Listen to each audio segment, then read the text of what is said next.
Welcome to the Pacific Research Institute Next Round podcast. I'm Tim Anaya, PRI's Vice President of Marketing and Communications and your podcast co-host. Welcome to our special PRI primary election preview. We're going to go through all the key races, including some races that you should be following but aren't and are very important for the future of California. And we're going to look at kind of where things are today, where things are headed as we approach Election Day. And we're going to give you some interesting things to look out for as the votes are counted. So let's start with the biggest race on the ballot and the one that you would think would be getting a lot of great interest from the voters, but really isn't getting the attention that you think it would, given that it's an open race and a wide open contest, and that's the race for the next governor of California. And, it's pretty clear from the polls that it's not getting the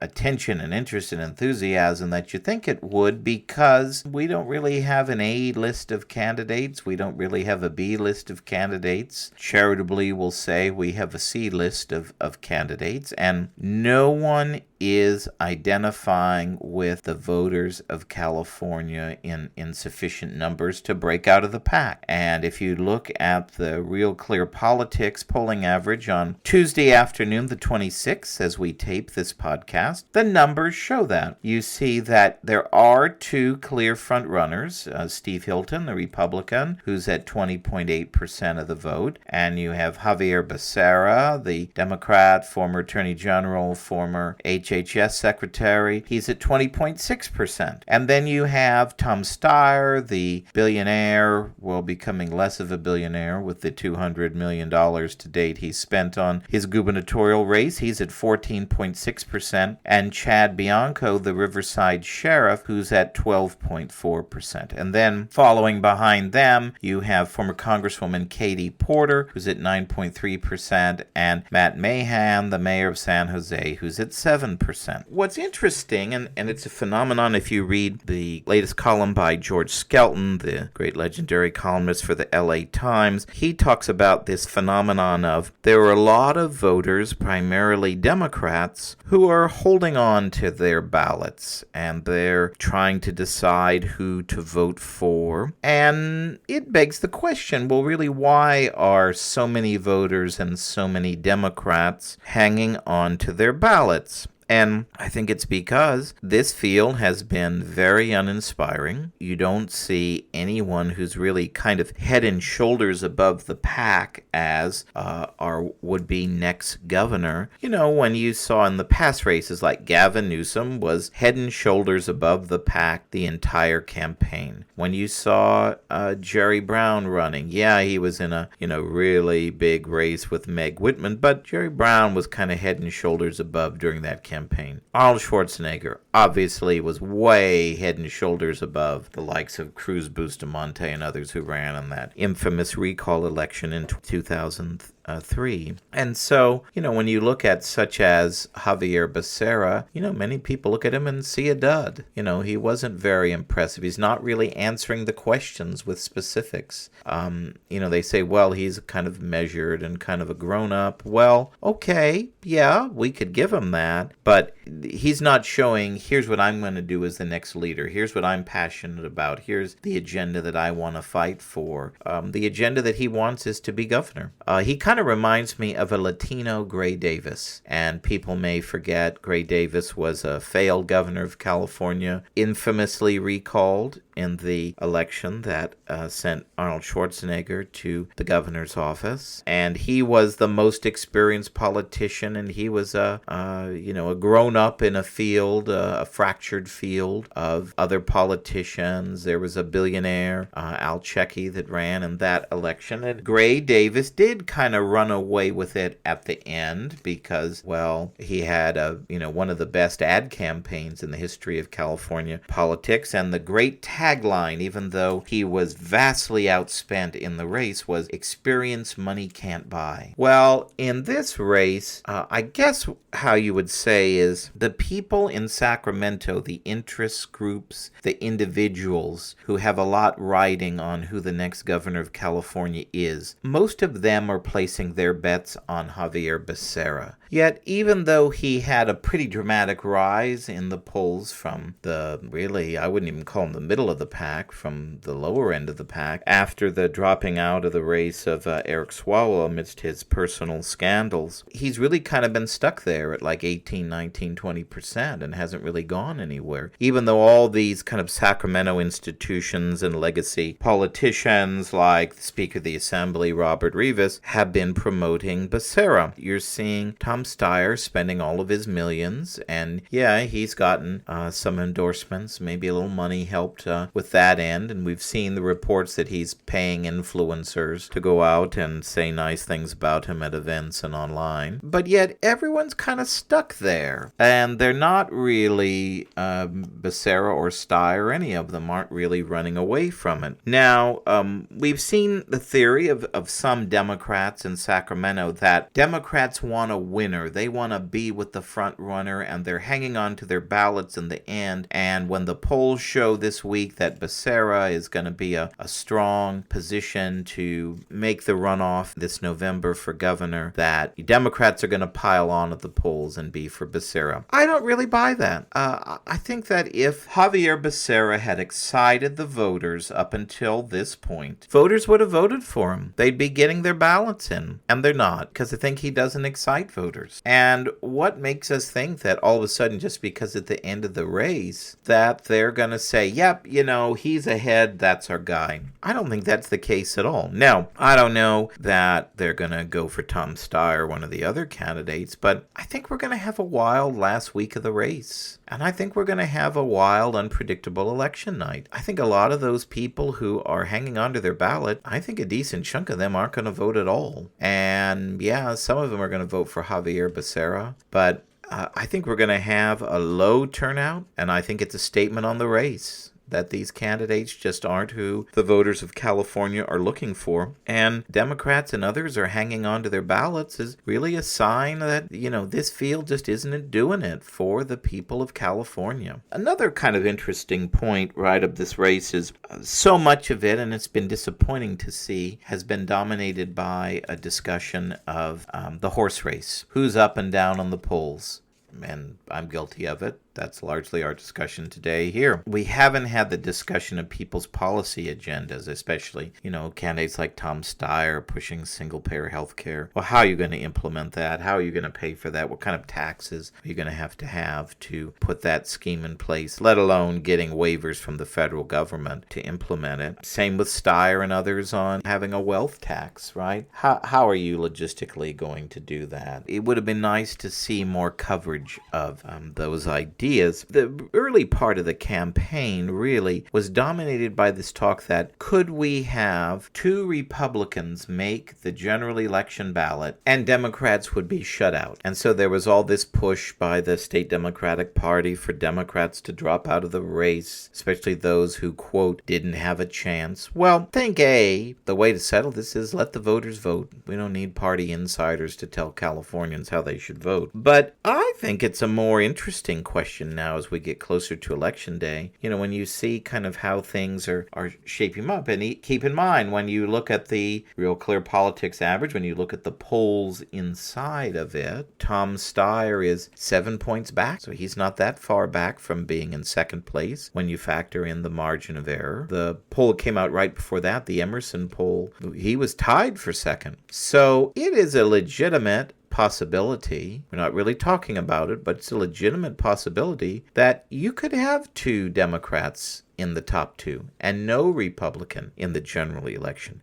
And wouldn't that be wild for all the talk of algorithms and other things that were projecting an all-Republican general election? Is it possible that we could have an all-Republican general election? It's unlikely, but the field hasn't really moved in recent weeks. We're still kind of jumbled here with these 4 or 5 candidates that have a shot of getting one of the two spots. And I would even include Katie Porter in that, even though she's pretty far behind. But I think when you have this kind of uninspiring field and you have turnout that will be very low, I think the lowest primary election, I'd have to double check. I wish Alex Vassar were here. He would know the answer to this off the top of his head. I think it was like 28 or 29% back in 2014, something like that. Really right around 30%. That's pretty embarrassing. I think we're going to have a pretty low number here too, even though no one has an excuse not to vote. Everyone's mailed a ballot. You just have to turn it into one of the convenient counting centers and ballot return boxes all around the county where you live. But I think we're going to have a wild election night, and I don't know that any of these candidates is for sure a lock to make the general election. That's my prediction. In a podcast where I've made a lot of bad predictions before, and we'll add this one to it if it's not the case, but I think really anything can happen. I think this is a very unsettled race. I think people aren't really paying attention to it. They don't like what they see, and I think that we could be in for some real surprises on election night. And you could have top 2D is very plausible. You could have, it's unlikely, but it is plausible. You could have top 2R, but I think you could have Hilton and Becerra. You could have Hilton and Steyer. You might even have Hilton and Porter. I think what is pretty likely is that Steve Hilton will be in one of the two spots. I think that's the most likely of any of the outcomes. Though, one of the interesting takeaways of this campaign, right, is that Steve Hilton's the only Republican that's raising big bucks, that is putting together an organization. Yet, this whole time he's been nagged by Chad Bianco, who,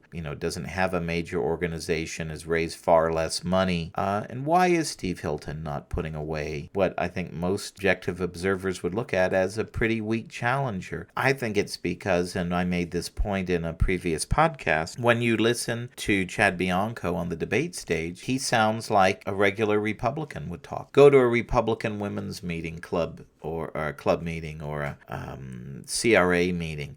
Listen to how regular Republicans and Republican activists talk. They talk like Chad Bianco. And I think that's why he's finding an appeal with those people who are tuning into these debates and listening. One thing is clear, election night will be a pop the popcorn night, and I think we're going to get some big surprises and interesting results. So stay tuned.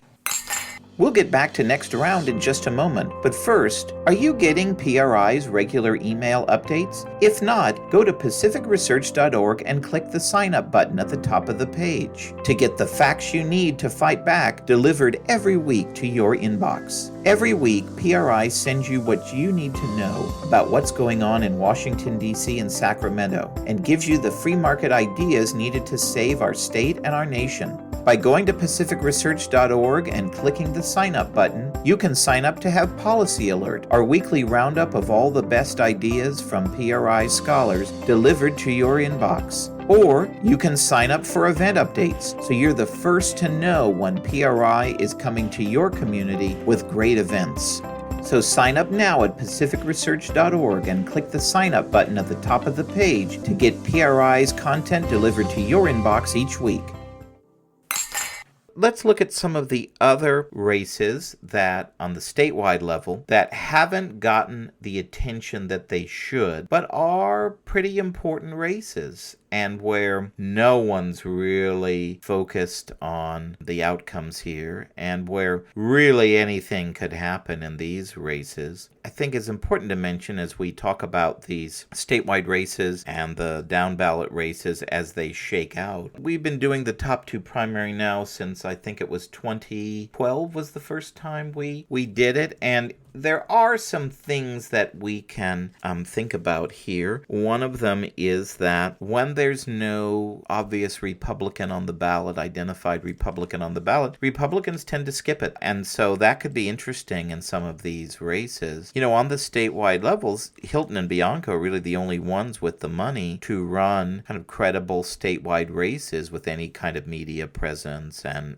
organization. In these other statewide races, right, there are Republicans on the ballot, but they're very sparsely known Republicans. And in some cases, you have multiple kind of just Johnny no-names, as I like to call them, who are on the ballot. And so your guess is as good as mine as to how those candidates will fare. And that could determine the outcome of the race in some of these cases. Because, for example, in the race for insurance commissioner, which is probably the most important election that you're not paying attention to, there are multiple Republican candidates on the ballot for insurance commissioner, none of whom are really known, though one of them did get the state Republican Party endorsement, Stacey Horsgaden. When you have a lot of Republicans, there are 3 Republicans running, well, are we almost guaranteeing that we're going to have an all-Democrat general election with Republicans splitting the vote? And why insurance commissioner is so important, right, is that it affects all of us. I just went through the experience of I lost my home insurance. I was non-renewed because my insurer was pulling out of the California market, and it was a stressful experience trying to get replacement coverage, which thankfully I did. The insurance crisis has kind of festered out of control for too long, and a lot of it is that because insurance commissioners are politicians, they're not taking the actions that need to be taken, which often involve rate increases that are, really necessary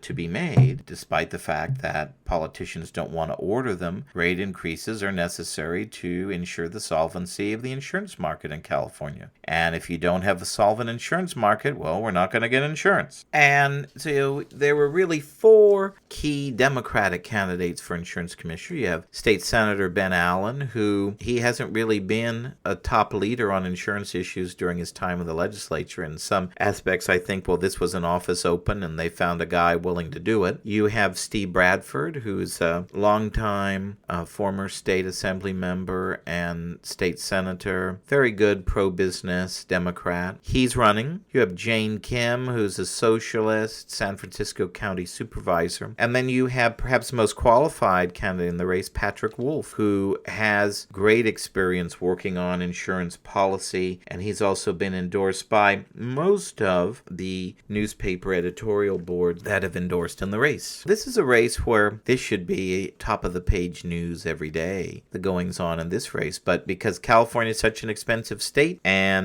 insurance policy issues aren't really the most exciting, it's not getting the coverage or attention that it should. And so your guess is as good as mine who is going to make the top 2 here, but you've got to think that with 3 Republicans on the ballot splitting the vote, well, there's a real potential here that you could have 2 Democrats making the runoff in November. Then there's the race for lieutenant governor, which even though the lieutenant governor doesn't do much other than check the governor's pulse every now and then, and on the rare occasions when the governor travels outside of California, the lieutenant governor becomes acting governor. But the lieutenant governorship has shown itself to be a bit of a stepping stone path to other offices, including governor. In recent years, we've seen Gray Davis go from lieutenant governor to governor, and we've seen Gavin Newsom most recently go from lieutenant governor to governor. And so it's drawn an interesting array of candidates. There really is only one major Republican candidate, and,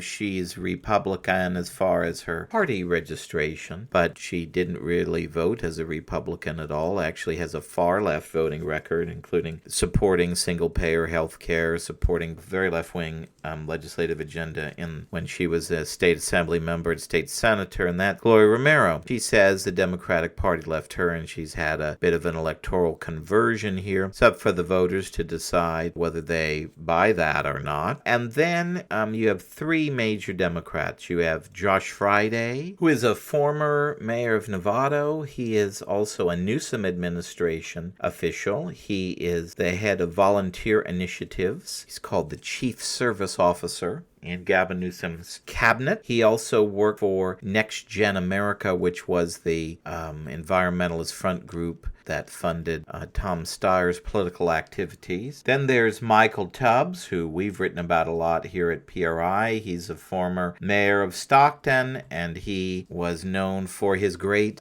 universal basic income scheme, which handed out cash to people living in the city to do nothing. And despite his own self-funded study promoting the virtues of it and touting its successes, well, there's not really any evidence that the program worked. And Mr. Tubbs, of course, promoted the initiative, not replacing traditional government welfare programs, as Milton Friedman might have talked about it. This would be in addition to. And so he spent most of the time as mayor kind of promoting himself. He had a documentary made about himself, and he was going around the state, kind of promoting himself. And not surprisingly, the voters of Stockton wanted a mayor focused on their initiatives and their interests, and they voted him out after one not very successful term in office. And then you have Fiona Ma, the former state assembly member, former Board of Equalization member, and the current and outgoing state treasurer.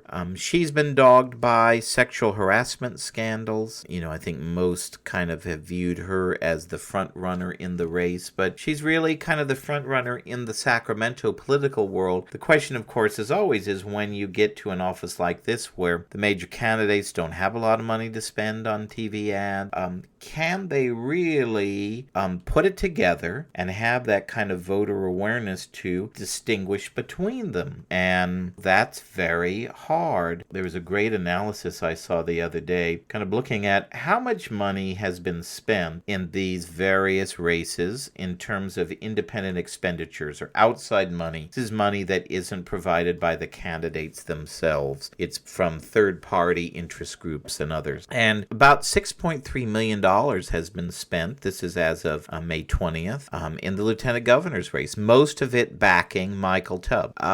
Is that enough to break through? I don't know. The voters will see. You don't really see any polling in these races, so it's unclear kind of who's ahead and where things stand. You would think that because there's only one major Republican, Gloria Romero would make the top two, but I don't know that that's a given here, given her past as a quite liberal state legislator. By comparison, $93.4 million has been spent in independent campaign spending in the governor's race, and that's in addition to $200 million or so spent by Tom Steyer. So there's a lot of money being spent in these races, and the question now is, will it break through? But I think this is a very interesting race that no one's really paying attention to. And really, you've got to think that whoever is elected lieutenant governor is really well positioned to be a future governor of California. Though, obviously, things didn't work out that way too well for the current lieutenant governor, Eleni Konalakis, but she's well positioned to become the next state treasurer, so that's not a bad consolation prize.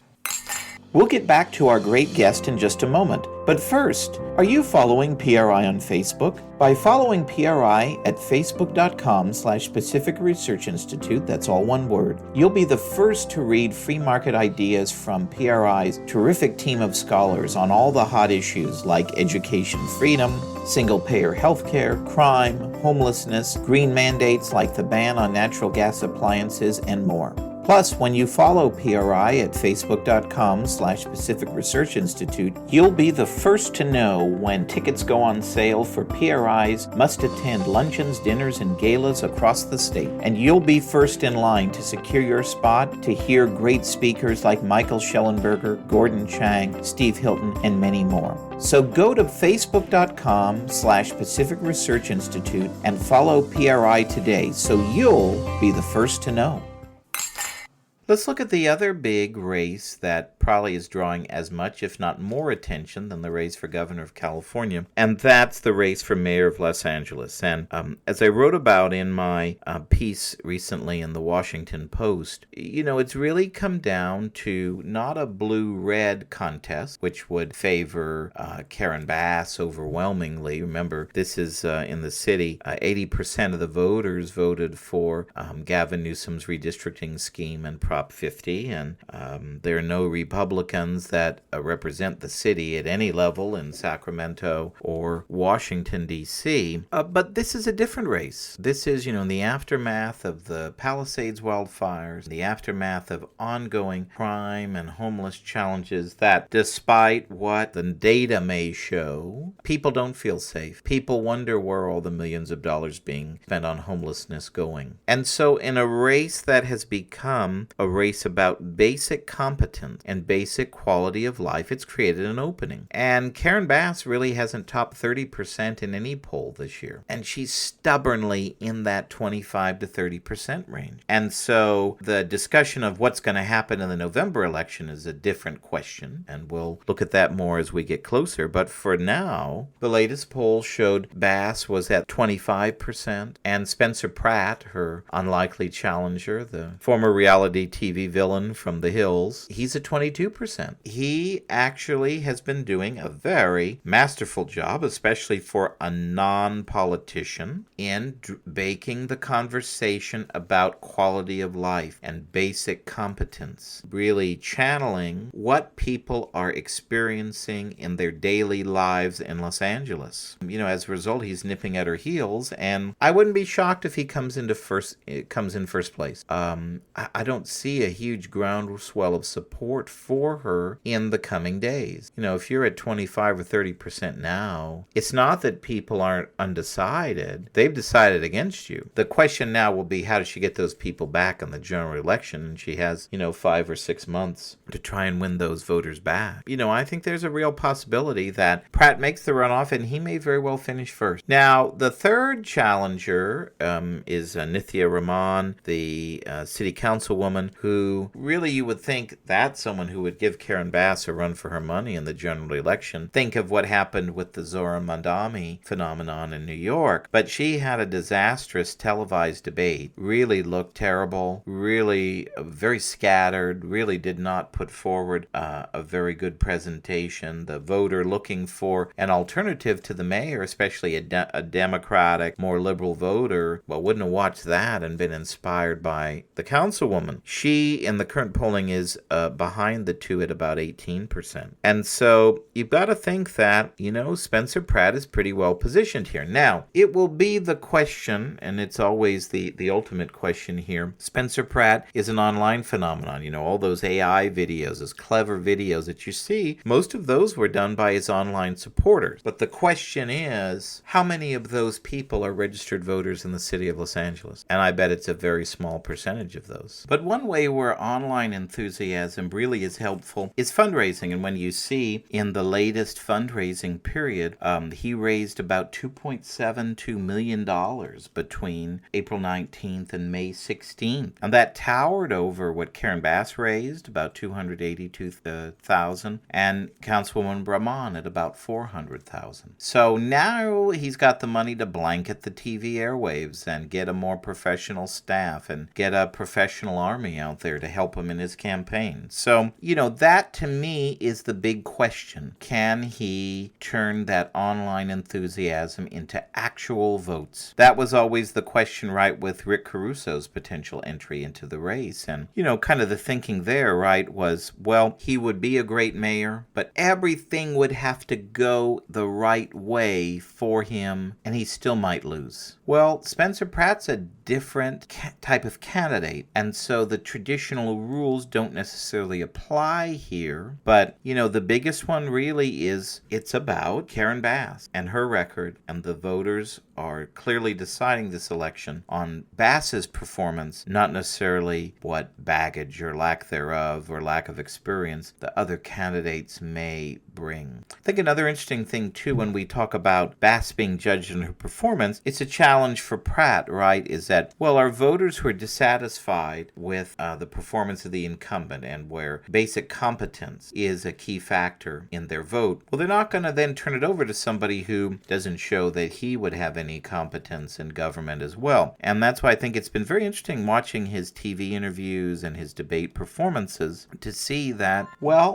he actually has been quite clever at making very salient points in his debate performances about key issues, about the records of the incumbents, probably far more so than traditional politicians on the stage would make. So this will be another very interesting one to watch, and really one to see whether what goes on online, is that real life. Finally, as we close out, California has a ton of very interesting congressional races this June, even though you would think we wouldn't after voters approved Prop 50 and we gerrymandered congressional races heavily in favor of Democrats. But nonetheless, we have some interesting ones to keep an eye on. The hottest race in the state is probably Congressional District 40, where you had Young Kim, really a brilliant, very effective member of Congress she's running for her fourth term, and a former state legislator where I had the chance to work with her. She was a longtime district aide for Congressman Ed Royce when he was in Congress, and she is a tough campaigner. She raises significant amounts of money in the district, and she's prevailed in some very tough and challenging races. And now, because of Prop 50, you saw the 30-year plus congressional veteran Ken Calvert decide, well, I'm not going to retire. I still think that I should have more time in office, even though I was elected in 1992. So I'm going to challenge Young Kim. And it's an interesting race, right? Because there's more of the Calvert seat than the Kim seat in this new Congressional District 40. And they've been trading some heavy charges back and forth. Young Kim's got a lot of money. When I was down in LA recently for the PRI retreat at the Reagan Library, she was every other commercial on LA broadcast television was a Young Kim commercial. Really hard-hitting against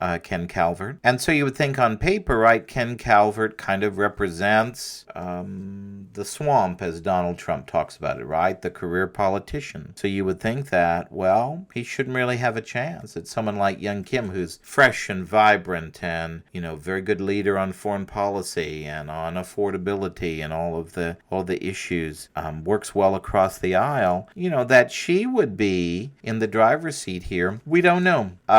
It seems like a race that, because again, you have multiple Democrats dividing the vote, could we have an R versus R general election? We'll see. I'm sure the television station general managers would love for that to be. That would guarantee many more millions of dollars in ads being spent. That's one where, all things being equal, Young Kim should have an easy re-election. And so politics is what it is, and we'll see what happens there. There's another really interesting race in the Central Valley where David Valadao is running again, and he's the elusive guy. Democrat, they try to beat him every election, and they think that, this is the time we're going to get him. They only beat him in a fluke one time in 2018. And so this time they weakened the Republican voter advantage in the district, and so it's a little more Democratic. And you have two Democrats who are running against him. You have kind of the choice of the establishment is Assemblymember Jasmine Bates, and then you have, very interesting, a really left candidate who's being promoted by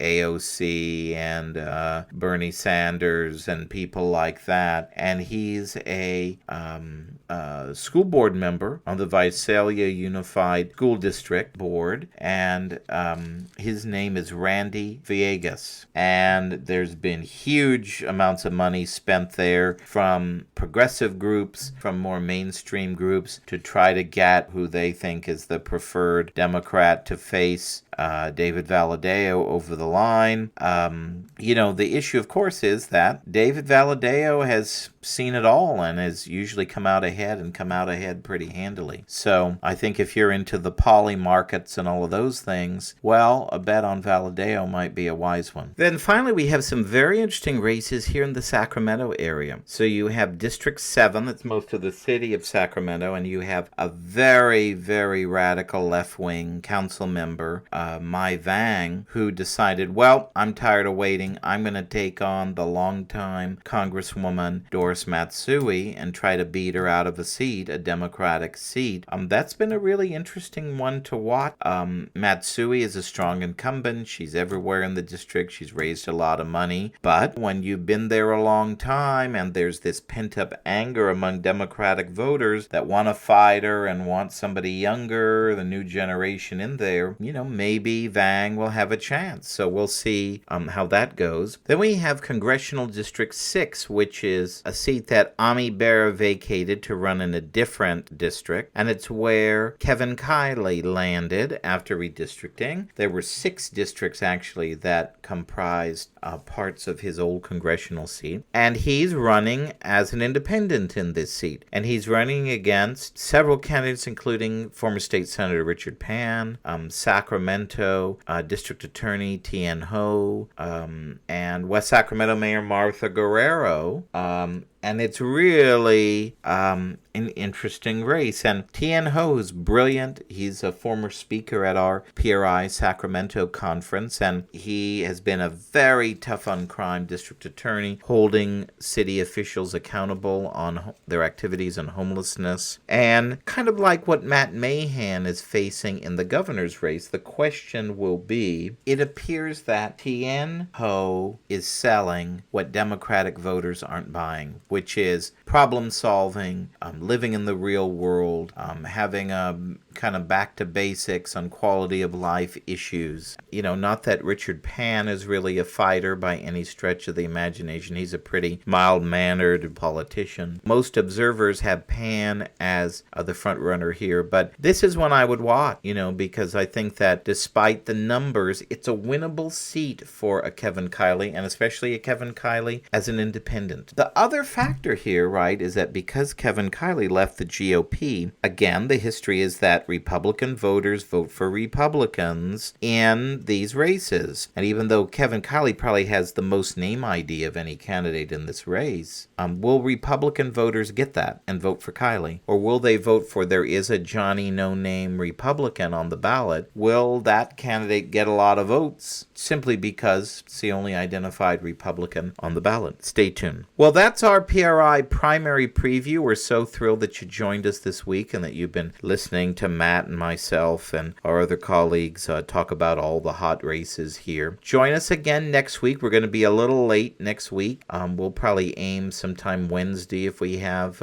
answers, or Thursday, to get our primary election wrap-up tape and out to all of you. There's going to be a lot of interesting things to talk about. So we hope you'll join us again next week at this time for another edition of Next Round. Thank you so much for listening. If you like this episode, please tell your friends and subscribe to PRI's podcast at iTunes, Google Play, Stitcher, TuneIn, iHeartRadio, and Spotify. And when you're on these platforms, don't forget to give us a big 5 stars. If you don't subscribe to any of these, you can still listen on PRI's YouTube page, youtube.com/Pacific Research 1. That's the number 1. Thanks for listening. I'm Rowena Ichon. Hope you'll come back again for Next Round with PRI.